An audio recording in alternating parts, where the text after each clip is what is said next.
As you can see, we're in a different setting. We ain't talking at the weight room. We're talking right next to the pool, chilling on this pavilion. That's what you call it, right? Pavilion? Who cares? Anyways, yeah, I kind of left this morning. Just kind of didn't even think about grabbing my mic. Didn't even think about grabbing my tripod. I just left the door. I mean, I was kind of like getting my clothes together. I was getting my shower stuff together because I went to work out and then trained a client right afterwards, or a few clients afterwards. So yeah, I kind of just walked out and I just like got to the gym. I realized like, hmm, that's odd because I did not bring my mic and I didn't bring my tripod. So I was like, here we are. As you can see, we did legs day here, and again, new phase. So we started with Smith machine front squats. Then we move into dumbbell rear foot elevated split squats. Move into hack squats. Unfortunately, I did not record the hack squats. That's on me. I kind of was just going through the motion. Didn't even think about it. And then I moved into seated hamstring curl, and that was it for the workout. It was a solid workout. And I talked to you guys about this before. It's like, every time I get like a new phase, that first week isn't really much of like a intense workout. And what I mean by that was kind of funny because I was listening to a post. If you guys know who he is or follow him, Australian strength coach. I follow him. Got some great content.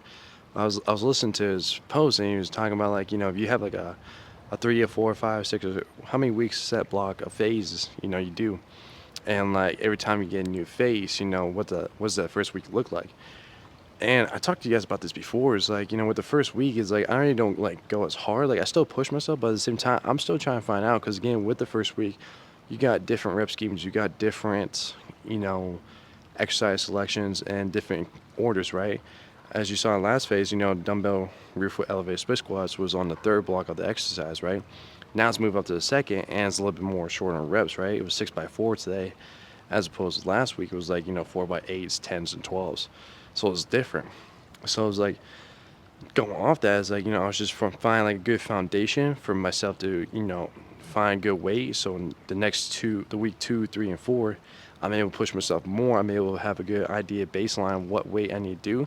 So I'm not necessarily feeling on the first week I have a good foundation set, and so I move on to 4 weeks and the future weeks, I'm able to progress myself over time. I think that's what like a lot of people get caught up on. Is like when they try to like do new phases, new splits, or whatever the case may be, is they don't really just take the first week just to learn, the new exercise selection order. They don't learn like the new, try to keep the same technique, try and find a good weight spot for them to build off of, right? If you're a person, let's just say like, let's start to take the front squats for example, right? For me, I did like 205 last phase, right, to start out in the first week. So this time what I did was 215. That's like a 10-pound increment. But I know I built myself over time. When I did like those 8 sets of 3, I worked up to 315, right? So I can kind of get based on like, cool, what did I do last phase and what do I need to do for this phase, right? Is it going to be like and it could be something small like a 5, 10, pound increments from the last 4 weeks to this week and things like that.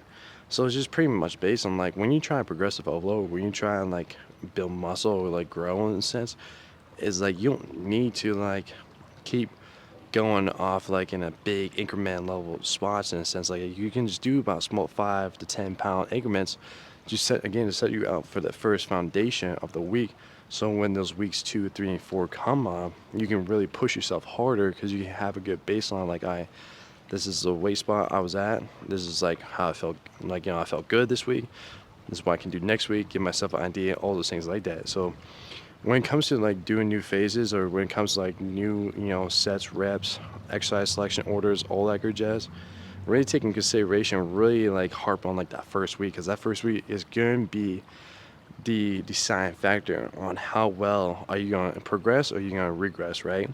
And like if you're going to fail in the first week, you kind of setting yourself up for failure, because like at the same time, like you're going to be stuck at that same weight, you're not be able to progress it, as opposed to like if you were like 5 or 10 pounds like under what you're typically you normally do, just kind of build yourself up so you can get stronger and so you can get more muscle.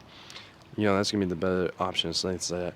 So something I was like thinking about, I was talking to my boy and he's like, yeah, I always just take the first week just to kind of like really find the foundation, and then those next weeks 2, 3, and 4 is good. And looking back, I was like, like before when I used to do 3-week splits, it was kind of tough because sometimes I'll take that first week as the same approach, and like I only give myself 2 weeks to really go hard.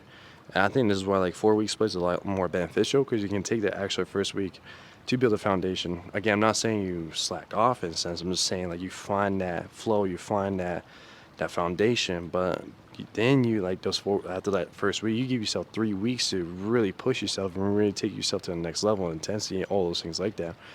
So again, like when you go into like a new phase or when you like try and figure out good programs, like just take that first week. The first week is gonna be crucial. I guarantee you. Like if you practice and you like just fucking learn and the how to like just kind of master that first week and like the movement, the weight, the reps, the sets, all those things like that. I guarantee you, you're gonna see yourself progress a lot more than before and things like that. So it's kind of interesting to think about as I was working out. And honestly, I would say too, like I might start doing these more often because I was able to just get through my leg workout a lot faster. But also too, I was just like more in the zone. Like I was just pushing fucking weight. Like even like for the first time, like doing like split squats and like the second block, like I got up to like 85 pounds. So I was like, damn, I think like over time, like I could probably get up to 120s doing reps again. I don't know the future sets of reps are down the line, but if we're thinking about like staying in the 4 or 6 rep range, I could get up to 120s. We'll just have to see again based on how my glute is doing. Like that was still a kicker. I fucking still felt a sharp pain. I won't say sharp pain, but it's like you feel the initial response and then after that it's gone. But you know how it goes. That shit's annoying, right? Well, this is a big thing I was going to talk about today, but I forgot about it. Was going through this journey is like we're just doing anything. I'm reading this book by Darren Hardy. It's called The Entrepreneur Roller Coaster Ride. I just butchered that, but I was like, that's kind of like the book of it and things that. That's the kind of like the name of the book. If you just type in Entrepreneur Roller Coaster Ride or Roller Coaster, you find it. It's by Darren Hardy. But I was reading this chapter and it was talking about like you gotta have a passion of love, and that passion of love could just mean many different things, right? For me, I just love fitness. Like I fucking just love fitness. I love the training aspect. I love the nutrition aspect. I love like like how the body responds in different ways. I just love how like walking is like more beneficial than actually doing cardio. Again, that's my own thoughts. Like all these things, like I just fucking love it. I just love how like my body's like responding to like, how it's progressing, how, my body's changing over the course of time and things. I just love all the shit. And this is why I love what I do and things. This is why I love being a fitness coach, a fat loss coach, is because like this shit's fun. This shit's exciting. It's exciting to see how the body responds. It's exciting to see how the body changes. It's exciting to see how the body adapts to different levels, as you go on through life. And so one thing kind of really stuck out to me is like, I just love my program. I love the nutrition program I'm on. I love the workout program I'm on. I love like I can do these food challenges, right, and still look the way I do. I love all that shit. And it got me thinking. I was like thinking, it's like, why is it tough for you guys? Like, why is it tough for you guys to really hit your goals? Or why is it tough to make you drop a pant size? Why is it tough for you to, lose those 30, 50 pounds? Why is it tough to have you build the confidence back? And I think like over time in the past, I think it's just, when you guys try different programs that got you like set the bar really high and you join the program and like you didn't see the results because I don't think you really loved the program. Like you didn't love it, you didn't enjoy the journey, the process, all those things like that. So I think there's a reason is again, you don't have to have the love and the passion towards the fitness as I do and things like that. But I think like if you just love the program, you love the journey that your program is taking you, I think that I see you so much further than you just try and hop on a program, try and hop on like you can lose these next 20, 30 pounds in like a month or two, again, which is unfucking realistic because again, you don't have the foundation for it. That's another topic for another day. But you just can't do it. So it's like when you try and go back in a program or when you try and like seek that next program for you that's going to be best suitable for you, you gotta really think is like, are you gonna love it? Like, is this what you really want? Like, is this program gonna be like, cool, I can keep my favorite foods and, this, thing is not gonna take as much time as I think it's gonna be, right? This person is gonna be on every step of the way there, every guide of the way there, right? Or whatever that program is, are you really gonna love it? And are you gonna love it to the point where you can follow it and like not second guess yourself, right? Not wake up every morning feeling stressed or like figuring out what you need to do. You have a clear and concise plan what you need to do, and you love it every part of the journey and things like that. So it's like when you like in your fitness journey, like you're just starting, or you've been back and forth, like off and on, I really would consider like all the past, like, like programs you joined, like all the feelings that you felt, like, like, and I get it too. Like, when you join a program, like, and things don't work out, like, it makes you feel some type of way, right? It makes you feel sad, makes you feel like a shit person, right? And you just like really like consider yourself, are you really good enough, right? And it just makes it a question about like, it might, like, you might feel the way because we all been there. Trust me, I've been there myself, right? Not just fitness related, but other things in my life, right? Business and all those things like that. But it just really makes you think, like, did you really love the process? And that's something like a lot of people don't reflect on. Did you really love the process, that came in with the program? And that's the reflection you probably had to do with yourself, right? And you got to think about all the programs you've been in the past. Like, did you really love it? Was tools, the guides, the resources, or like the steps and actions that you were doing really enjoyable, really lovable, and that you could be yourself? If it wasn't, then like figure out why that wasn't, and then figure out what you want in that program to be yourself, and to figure out what steps and actions that would cause you to lead you to get yourself to that destination. Something that's very um, important, like, section I was reading, because like, yeah, like, it makes a lot of sense, because again, to break it down more, like, just having love for it, having like again, you don't like have the passion like I do, but you can just love doing that as a hobby and things like that, love it as a lifestyle. Then that's what the goal you should be doing. And it goes down to four categories, like the what, the how, the why, and the who. And as I to explain that more deeper is like, you know the what is like what it is that you're doing, things that, right? It's like, what's the behind the scenes? Because at the end, like, for you guys might be seeing only the 5%, right? But you don't see the 95% behind the scenes, right?